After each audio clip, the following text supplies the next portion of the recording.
Happy Tuesday, everybody. It's Jacey with Empire Algorithmic Trading. Time for VWAP Vision Stock Talk, where we use the volume-weighted average price to make sense of the market.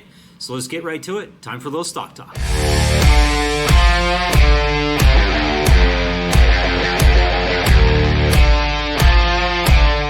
All right, happy Tuesday, everybody. It's just JC today, so let's just get right to it.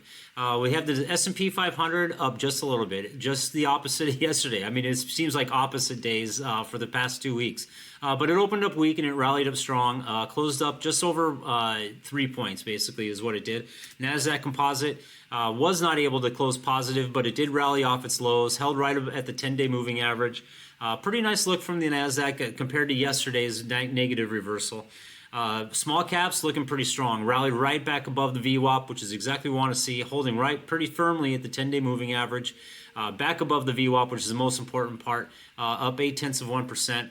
Mid caps up 1.29%. Pretty solid day from the mid caps, up solidly, and plus it took out a couple of the highs from the past 2 days. So really nice looking rebound, nice solid move after the reversal candle on July 17th at the 20-day moving average. So pretty nice looking session there, and then bonds continue to rally as well. So we're getting a little relief from the bond market, which is good. And then the VIX came down a little bit, as you would expect.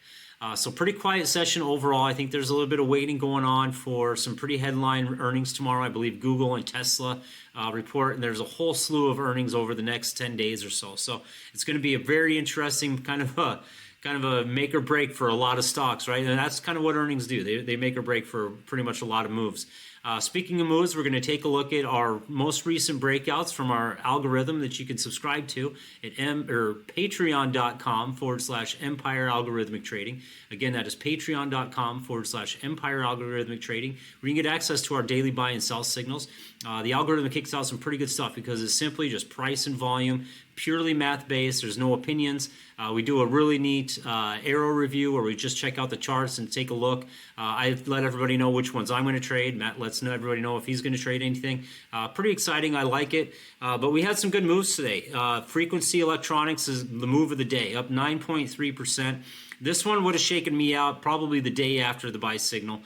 Never flashed an actual algorithmic sell signal. And I was actually tempted to take a position. It just gapped up way out of range for me today. Nice strong move, up 9.3% on the day. But what happens is, doing our studies, is I found that stocks that trade off significantly, and this one traded off significantly. It was down about 17% at one point below the buy signal day. But stocks that trade down significantly but do not flash the sell signal and then they recover, those tend to be some pretty good movers. And FEIM is a pretty good example of that. The original buy price was at $23.28. Yesterday, it closed at $23.22, which is why I wanted to take a position on it, but it just gapped up and then blew out of the range from there. And a lot of the gold stocks that were showing some strength yesterday followed through. Wheaton Precious Metals up 4.7%. Caledonia Mining up 4.3%. Orla Mining up 3.5%. A little disappointed in myself for taking a small loss on this for really no apparent reason. It was well above averages. It was above my ultimate stop. I just didn't like the back-to-back sells after that potential move higher, and I'm paying the price for that, but that's okay. It was up 12.63, up 3.5%. And then Upstart Financial, a nice shakeout below the 10-day moving average, held above the 20-day moving average, reversed, closed up higher. I took a position on this one at the end of the day at 80.03. I'm hoping that momentum will carry through tomorrow and hopefully push that stock. It's been a really nice one for us. It had a good breakout down here on June 30th, rallied 18% in about 4 sessions. Flashed a little three and go sell signal. We call it 3 and go because at 3 days it touches the 10-day moving average, flashes an algo sell signal, and quickly recovers within 3 days. That's usually a 3 and go.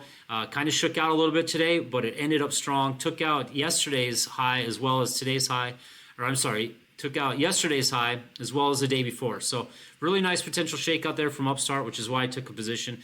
And always we like to just signs of caution, right? So SciTime was a really good breakout for us, was rolling really good. Then they announced a secondary offering.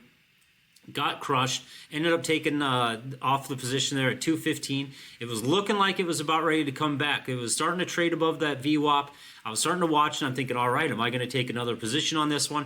Yesterday it reversed hard, and today that momentum continued. It was down 6% big time. This is why we like to wait for confirmation of the buys above the VWAP, so that way we know buyers are firmly in control. We can take a position. We know clearly if the stock moves against us, it's a clear fail.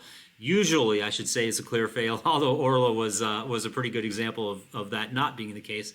But in this case, this is why patience pays, right? And why also acting quickly when a stock does break the 10 and 20-day moving averages on massive volume after a very quiet session, that's usually a pretty good sell signal. And so it gave you plenty of opportunities to get out if you didn't get out on this big sell signal on June 25th. Gave you some chances to get out. So hopefully if you were holding this one, you took some opportunity to get out of that one and were able to avoid today's 6% sell-off. But we're still in a green zone. Things are still looking good. We have big earnings coming up this week, so that's going to be a clear market driver. But right now, the market's holding very firm, right at some very short-term solid moving averages. Breakouts have been kind of a challenge for the past couple of weeks. I'm not going to lie. It's been a lot of and also big moves. I mean, take a look at SMR, right? It had a really nice move, and it hasn't been able to follow through on that. Bloom Energy, another one that I actually have a position on this still. Nice solid 20% move, and it gave back. A-Lab yesterday, it broke out solidly, massively, and it gave back 4% today. So a lot of these strong moves haven't been able to get any continued momentum behind them like we were seeing a couple of weeks ago. So if you do buy a breakout and you get a really nice solid pop on it, then you might want to take some initial profits on that instead of trying to ride them for continued gains. If they do continue, then that's great. But if they come back like what the market has been doing, at least you're taking some of those initial profits, you're reducing your risk on some of those pullbacks, and it might give you another opportunity on, say, a 3-and-go with the 10-day moving average or a completely new buy signal. So that's kind of what I'm going to start doing right now. I am a little disappointed. I had some really nice gains just kind of fade away. So that's just going to be the new theory from now on. But breakouts are still happening. You know, we're still getting some good signals from the algorithm. So again, you can follow us at all of our socials. And again, patreon.com/Empire Algorithmic Trading. And like we say, happy trading, and we'll see you tomorrow.